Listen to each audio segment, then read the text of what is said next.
Several shops were gutted after a fire broke out in West Bengal's Haldia on Saturday. The fire erupted in a supermarket area.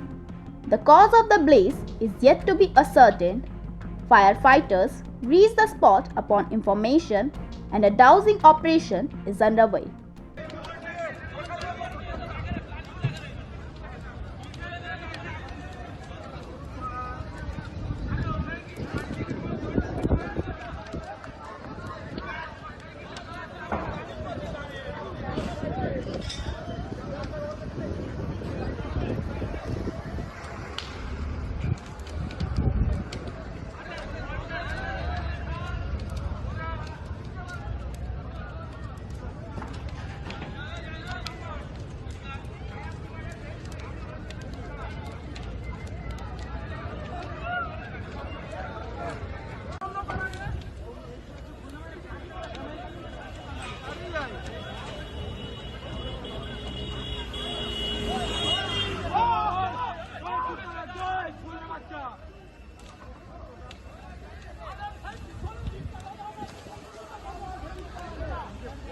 다리 비자.